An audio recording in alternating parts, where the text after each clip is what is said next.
the king of cover-ups.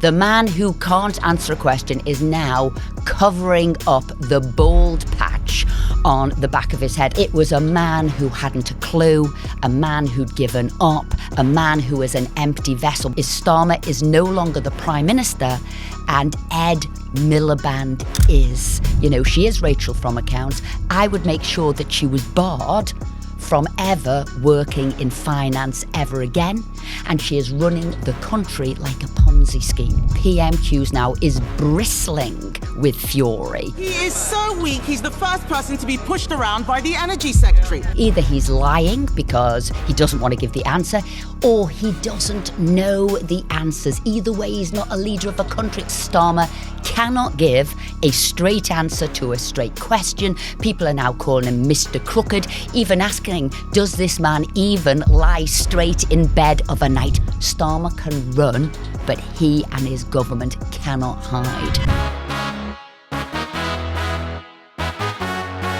Hello and welcome. We are with our Westminster Whisperer, Tory MP Esther McVey. Yes, and I have been in Westminster all week.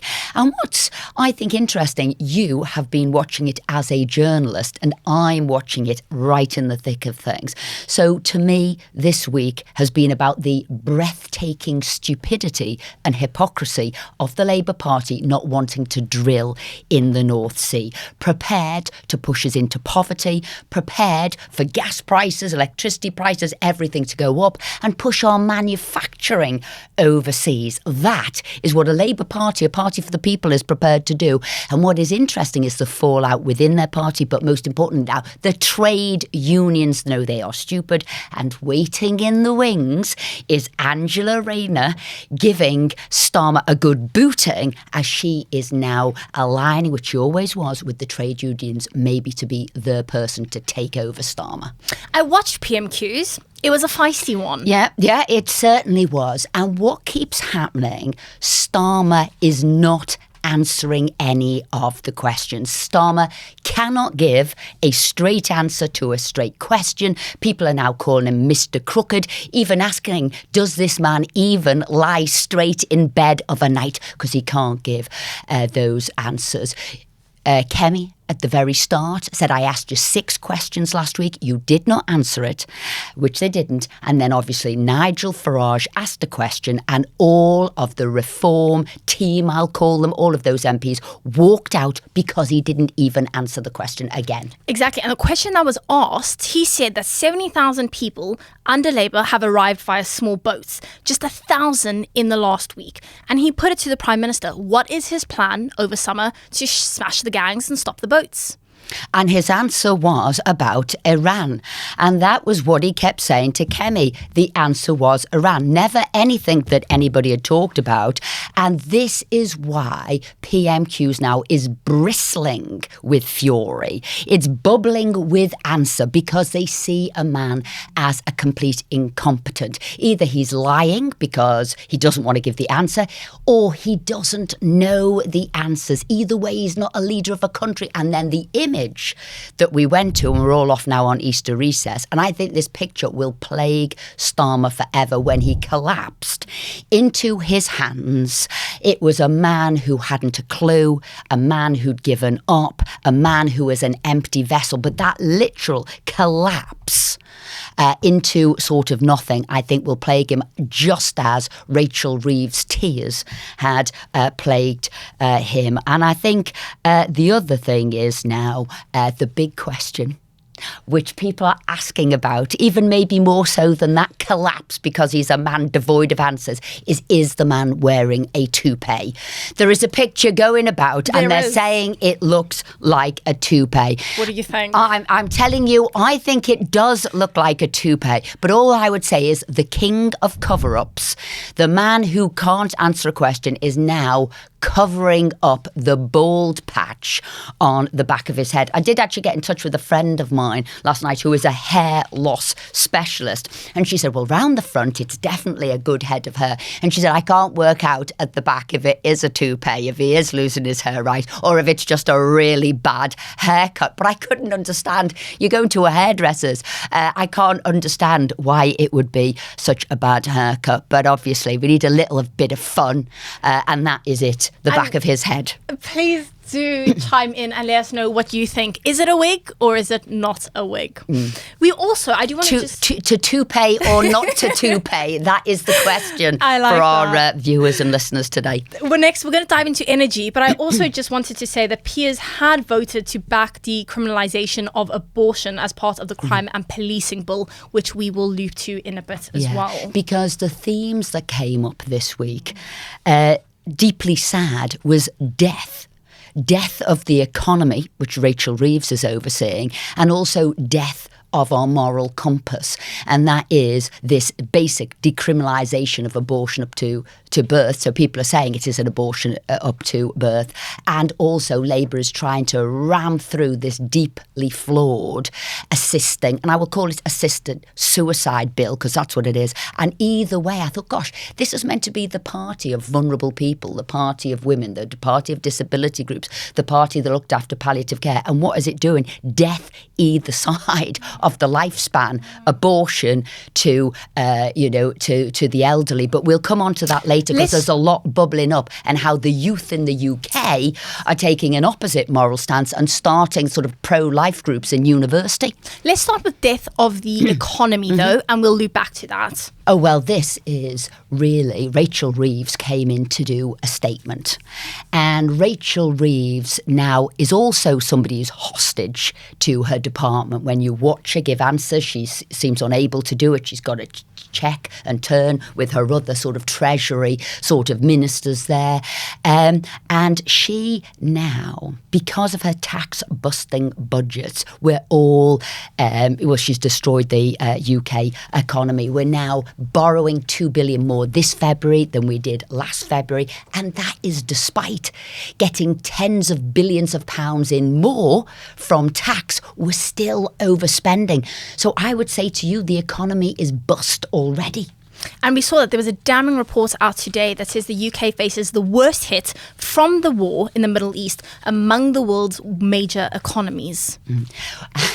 And worse than that, now the UK is growing slower than, can you believe this, Mexico, Albania and Greece were doing the worst. In fact, Poland is now doing better than us. And whereas the Polish plumbers used to come over to the UK, we will now be going over to Poland to try and get a job there.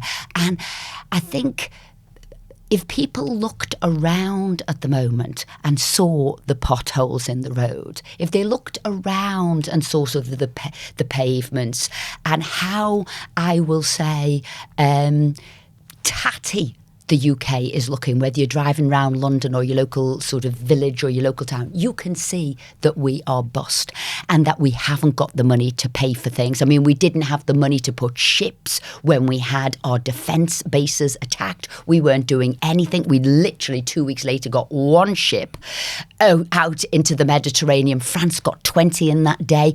Everybody was picking up our sort of duty to Cyprus, and that was Spain, that was the Dutch, that was the Greeks, that was the Americans. We could not do. And then there was a question by David Davis this week, right? And we can talk in billions, like I did, 2 billion more this month that we're taking on borrowings. But when you put it down to figures we can understand, and one of these was £300,000. And David Davis asked this question. Somebody was wrongly imprisoned. And the courts have now said to the government, you have to pay for this. It's £300,000. This was last year. And he stood up and did a point of order in the House, David Davis, because he said it has still not been paid by the Labour government. Worse, we cannot find a department that is prepared to pay £300,000. Now, if ever I got a sign that this country, this government, under Rachel Reeves' boss. It's that. It's like you and I going to the shops and not being able to buy a pint of milk. Not your full week's groceries, not a couple of days' groceries, but a pint of milk. And that is where we are. And we need to wake up to that fact. You know, she is Rachel from accounts. I would make sure that she was barred from ever working in finance ever again. And she is running the country like a Ponzi scheme. But there is something that you think Ed Miliband could do to help the situation. Yeah, but we all know she could do it. Ed Miliband could do it. Actually, the Prime Minister should be doing it. And we're going to say, drill, baby, drill. We have got natural resources under our feet that would help the economy significantly. 200,000 people are employed in sort of North Sea in our oil and gas. So that's a lot of money. It's a lot of jobs. That's a lot of money going to the exchequer. If they drilled more, that's actually tax going to the exchequer. And equally, prices of oil would come down because you're not paying for it to travel from right across the world. You're not paying for it to be liquefied and moved into a different state. And we've got it. And people are talking about security of energy. They're talking about affordability of energy. And we have this God-given resource under our feet, and Ed Miliband will not do, which again came up in Prime Minister's questions this week, because what we discovered is Starmer is no longer the Prime Minister and Ed Miliband is, because he kept saying, I can't, Ed Miliband does. Can I tell you now, having been in Cabinet and having worked with the Prime Minister when the Conservative government was in power, this is nonsense. If it is to do with cost, if it was something as big as this, it is a decision you take together. Treasury would be involved because it is about money. It is about what we can do, and they would ultimately have the decision. And yes, he would sign it off as the Secretary of State for Energy. And the Shell boss also made some comments. Yeah. The energy situation is dire. So the boss of Shell, Wael Sawan, has said the energy crisis could be huge. We could be having blackouts. We could be having shortages, rationing and cuts, which I would say is reminiscent of the 1970s. It said a fifth of the oil and liquefied gas is trapped in the Gulf following Iran's closure of the Straits of Hormuz. Now, what I'm saying here, and we should all be concerned of, this is going to be like COVID lockdown all over again. They're saying it could be a 3-day week. You're going to have to be working from home. You can't go out. They're saying TVs might have to go off at 10:30. You cannot go out. And if you think what we get through our energy, and that could be your credit card getting money out, petrol for the car, and we are not going to have all of this. Now, I remember the 70s coming home and the candlelight and what you couldn't do and no street lights and not going out. This is the sheer, I can only say, stupidity of the Labour government by not making sure we've got security. And that is why people are saying to them, even their trade unions, you must start drilling. Now, you're not going to get that sort of oil and gas straight away. You will get it by winter. But it would stop this sort of never-ending fuel poverty. And yet they're still not doing it. What is it about this Labour government that would be happy to see its members of the public locked in, locked down and impoverished? They talked about that they were going to be about pro-growth. No, they're not. This government is industrialising the UK. We've got no growth anymore. I'm looking at chemical industries closing down, high energy performers closing down, our manufacturing base closing down, car industry closing down. And this is because this must be their vision that we go back to Stone Age. That is, I can only call Ed Miliband a moron for what he's doing to the UK public. And we have seen green energy leaders, including Octopus Energy's Greg Jackson, as well as Renewable UK's Tara Singh, have backed more North Sea oil and gas production. That's on top of Starmer's own backbenchers, as well as Sharon Graham of Unite. So they're all looking at the stupidity of the Labour policy, this blind, religious-like faith and zeal that Ed Miliband's got, that he would sooner import from China solar panels, wind turbines, and not do that. And I think this argument with the trade unions is going to be particularly harmful to the Labour Party. As you said, the head of Unite, Sharon Graham, has said, look, we need to be, digging here. We need to be using these resources. And remember, her members, Unite members, will be people of the oil and gas industry. But this, again, is something Angela Rayner has seized upon, somebody who could be the person who gets Starmer out of office if she can sort out her tax affairs. So she said that the very survival of the Labour Party is at stake, and she added, we are running out of time. That's Angela Rayner said that. I would say they're running out of money, even more so. But, the other week, again, Sharon Graham of Unite said about the Birmingham bin strike, I would have expected, we've got a Labour government, you've got a Labour council, Birmingham Council, right, and they are not doing right by the bin men. They took about a quarter of their wage away from them. How are you doing this? And then she said, look, I won't be giving money now to the Labour Party. What we're about to be fined will come out of Labour subs, and that's talking hundreds of thousands of pounds. And she said, the trade unions have said, Labour will be decimated at the local elections. It's worth remembering that over Easter, the BMA is also going on strike days before or weeks before people go to the polls. Yeah, and, again, at Starmer's and Rachel Reeves' door, the first thing they did when they came into power, they said, we'll sort out strike days, we'll sort out the public sector workers. And they gave, like the doctors, the junior doctors, I will still call them junior doctors because that's what they were, like a 22% pay rise.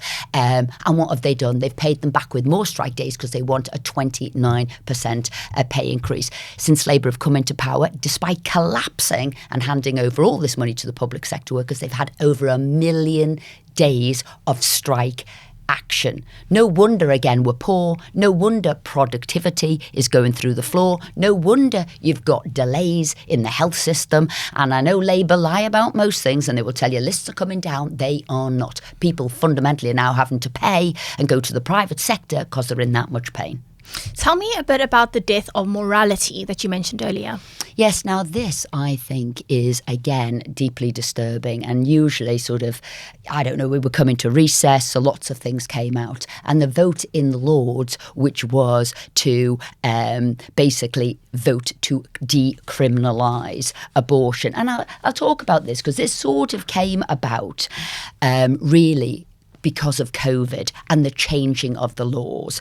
And basically you used to be able to get a pill or a couple of pills for an abortion up to 10 weeks. But you'd get it on prescription. You would have spoken to a doctor and you would have been given it. However, during lockdown, you were allowed to get this over a phone call, a video conference, of which then they were known as pills in the post. They were sent out to you. And these were only meant to be up to 10 weeks. However, one lady, there was quite a few at the time, but one in particular took this tablet and she was 32 to 34 weeks pregnant. And obviously she ended up being rushed to hospital and she should not have taken these pills. So a Labour MP called Tonya Antoniazzi decided she didn't want police to be able to prosecute women who'd taken this abortion. And that is where this law's come about, that you can no longer pursue women should they have done this. Now, I think this is an outrage because you don't know whether this woman was coerced, forced to take this at risk to her life as well as her baby's life, or whether she did it herself. But for what reason, she was 44, she had 3 kids, should have known better. So I think this is a very grey, dark, murky area. And if governments are here for anything, it is to protect the most vulnerable. But to allow that abortion up to birth, I think that is a very dark day in our British history. So if you're going for an abortion treatment, yes, the 24 weeks is still there, but there is no come-uppance. You're not breaking any laws if you take the law into your own hands. And I think that is a major problem. And interestingly, it seems influences from the US are impacting how people engage with moral issues. Okay, so it's not my theory that I would give credit where it's due to Isaac Newton. To every reaction or every action, there is an equal and opposite reaction. And so people are saying, well, where is our moral certainty? where is the sanctity of life? What is it then that we should be standing up for? And so, yes, what you are seeing, which we've never really seen before, is this growth in this pro-life movement, which fundamentally came over from the United States and it's come over here now. We've got various groups starting off. Some are 40 Days for Life protests, and they will be protesting for the 40 days over Lent. They'll also be protesting over the autumn months where they stand outside the abortion clinics. But you've also got them debating in universities. You've got people now winning the prize for the best pro-lifer in universities. And the girl who won it was an undergraduate at Manchester University. So there is a massive pushback to this sort of decadence, as it were, of an older generation. And it'll be interesting to see how youths rediscovering religion plays into things as well. A lot of my friends say they find community and moral certainty from going to church. Yes, and I think that's what people are looking for. They've seen what they see as the leaders of our country, like basically lying over a manifesto, lying over promises to change the country, lying over growth, lying over taxes, lying that they wouldn't be paying tuition fees. And they're saying, well, it can't surely be about this. Surely we could be doing better. And I think sometimes they protest with something that, they can see with their own eyes, and that is probably the sanctity of life. We're headed towards recess. The MPs will be back in their constituency. Do you hope it's a time of reflection for them? Well, it needs to be a time of reflection for Labour MPs. We've seen them huffing and puffing. We've seen them saying they want to get rid of Starmer, whether it is a disastrous decision, trial by jury, whether it is the sort of persecution of farmers, the destruction of businesses. But they need to find a backbone. And we've said this for some time. Hopefully, who knows, Angela Rayner might be their saviour. She could come in, work with the trade unions and get us drilling for oil in the North Sea, which would make us all wealthier. But as it stands, we're not. We're slipping into failure. And that's why I said the themes of this week really were death of the economy and death of our moral compass. And I think that also goes into the whole Mandelson affair and what we've seen now as well with Morgan McSweeney, his key advisor, losing his phone. What a load of nonsense. In fact, Kemi made a pop at that in PMQs, which basically said, as a former director of public prosecutions, would you accept the excuse that we can't get the evidence from your WhatsApp messages because I lost my phone? No. Again, this is bubbling up. They can run. Starmer can run, but he and his government cannot hide. And he's got to recess, but let's see what bubbles up. And even if we get called back for an emergency, but this Iran oil crisis could be that emergency that gets rid of him. Time will tell. Thank you so much, Es, and thank you so much to you at home. Please do like, subscribe, and hit the hype button. We'll see you tomorrow.